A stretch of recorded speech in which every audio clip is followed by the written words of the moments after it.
ناظرین، ہم آہ بھی کرتے ہیں تو ہو جاتے ہیں بدنام، وہ قتل بھی کرتے ہیں تو چرچا نہیں ہوتا۔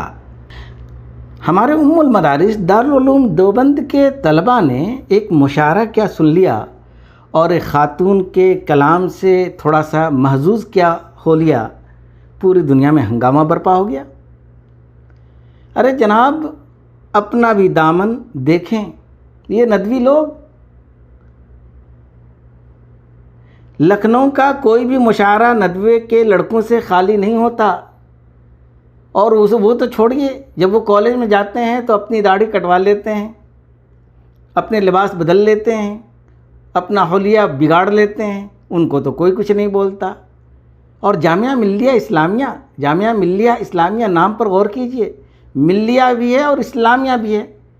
وہاں تو مرد اور عورت، لڑکا اور لڑکی سب ایک ساتھ مل کر کے کھاتے ہیں، پیتے ہیں، رہتے ہیں، اور کلاس میں کہتے ہیں کلاسیں بھی کرتے ہیں، پارک کے اندر کندھے پر ہاتھ رکھ کر کے بھی چلتے ہیں، وہاں کوئی کسی کو کچھ نہیں بولتا۔ اور ہمارا علی گڑھ، جس کو سر سید احمد خان نے قائم کیا تھا، جو شبلی کا، حالی کا اور جوہر کا اور بڑے بڑے ہمارے مسلم علماء اور لیڈرز کا خواب تھا، اور جہاں اسلامک کے ڈپارٹمنٹ بھی قائم ہیں، جہاں سے اسلامک اسکالرز نکلنے والے تھے، وہاں ڈانس کا پروگرام ہو، وہاں کوئی بھی فلمی ایکٹر آ جائے، مشاعرے پر مشاعرہ ہو، لیکن وہاں پر کوئی کچھ نہیں بولتا۔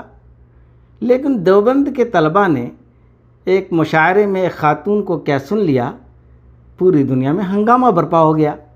مجھے سمجھ میں نہیں آ رہا ہے کہ لوگوں کو اعتراض کس بات پر ہے۔ اعتراض مشاعرے پر ہے، یا اعتراض شاعرہ پر ہے، یا اعتراض شاعرہ کے حسن پر ہے، یا اعتراض شاعرہ کے ترنم پر ہے، یا اعتراض طلباء پر ہے، ان بھولے بھالے دیوبند کے وہ بچے جنہوں نے اشعار کا تھوڑا سا مزہ لے لیا۔ اگر شعر سننا غلط ہے تو سب سے پہلے ہمیں آپ فتویٰ دکھلا دیجئے۔ چلیے، دیوبند کا فتویٰ بہت مشہور ہوتا ہے، اس کو چھوڑ دیجئے۔ آپ کسی بریلوی ہی کا فتویٰ دکھلا دیجئے، دیوبندی کا چھوڑیے، آپ وہابی کا فتویٰ دکھلا دیجئے، کسی کا فتویٰ دکھلا دیجئے کہ مشاعرہ سننا، شعر سننا حرام ہے، مشاعرے میں جانا حرام ہے۔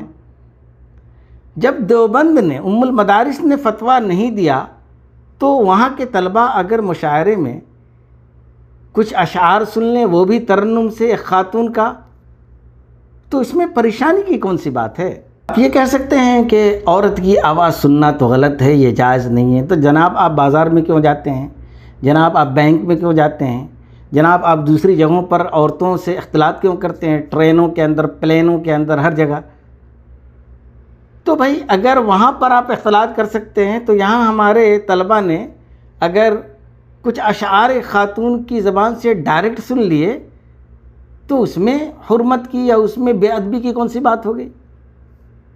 بھائی مشاعرے کی خوبیاں ہوتی ہیں، مشاعرے میں اگر شاعرہ حسین بھی ہو اور اس کی آواز میں جادو ہو، خوشکن بھی ہو، تو مشاعرے میں ایک شاعرہ کی خوشکن آواز تھکے مادے دماغ کو نئی انرجی دے دیتی ہے۔ ہمارے ام المدارس کے طلباء نے صدیوں سے چلی آ رہی ان کتابوں کے اوراق سے نکل کر سماج کے اندر جہاں تھوڑا سا جھانکنے کی کوشش کی، اس پر ہر طرف واویلا مچا ہوا ہے۔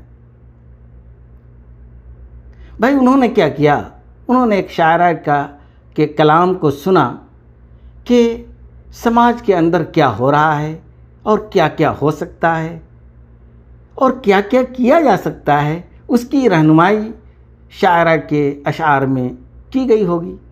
میں تو یہ کہتا ہوں کہ دیوبند کے محتمم صاحب کو ایک میٹنگ بلانی چاہیے اور ایک عظیم مشاعرہ کرنا چاہیے، اور جہاں پر اچھی اچھی خواتین جو ہندوستان کی ہیں، اور مردوں کو بھی جگہ دے دیا جائے، لیکن بہتر ہوگا کہ خواتین کو دعوت دی جائے، جن کے آوازوں سے جب سر بندھے تو پورے ہندوستان کو معلوم ہو کہ بھائی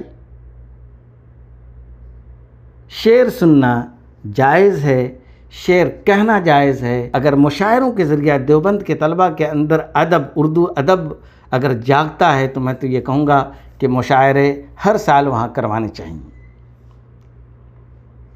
بس ایک شرط ہونی چاہیے کہ واہ واہ لڑکے نہ کریں، بلکہ اس کے بجائے بہتر یہ ہوگا کہ سبحان اللہ اور ماشاء اللہ کہا کریں، تاکہ اس کے اندر تھوڑی سی پاکیزگی اور پاک دامنی کی چاشنی بھی لگتی رہے۔